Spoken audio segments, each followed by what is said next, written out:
Deion Sanders stands firm over unconstitutional Colorado practice methods. Colorado head coach Deion Sanders has been called out for unconstitutional practices due to his use of team prayers and chaplains, but he's not backing down. The 57-year-old football legend is a devout Christian and has made faith a cornerstone of his life.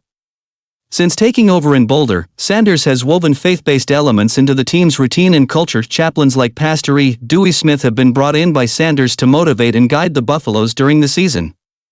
Yet, in the 2024 college football season, Colorado was hit with a letter demanding Sanders to cease mandatory prayer and chaplain involvement post-games, as it was seen as unconstitutional. The Freedom from Religion Foundation, FFRF, argues that having a spiritual advisor lead prayers at a public university amounts to religious pressure.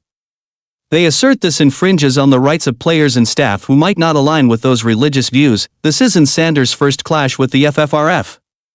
Upon his arrival at Colorado before the 2023 season, the foundation challenged his public displays of faith with the team, prompting the university to provide Sanders with extra training on the limits of religious expression at public institutions. Sanders continues to proudly display his beliefs, often sharing faith-based messages on social media and participating in team prayers. After Colorado's victory over Baylor, a letter was sent out, prompting another organization, First Liberty Institute, to stand up for Sanders. First Liberty contends that the FFRF is misapplying the law, arguing that Sanders' actions fall under the tradition of public prayer, a practice dating back to the founding of the United States.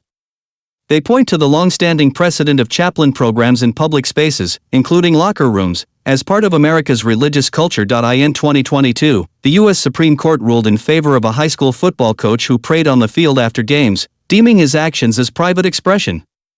However, Sanders' situation differs as his practices involve praying in the locker room, raising concerns about forced participation. Given Sanders' outspoken and tenacious personality, it's unlikely he'll change his ways. Earlier this week, just a few days into Colorado's spring training, Hollywood star and licensed minister Denzel Washington spoke to the Buffaloes roster, sharing many of his experiences. Deion coach Prime Washington expressed his gratitude to be with his new team, and now 50 years later, I get the opportunity with the University of Colorado football team to really practice it with y'all. I'm not preaching to you or at you.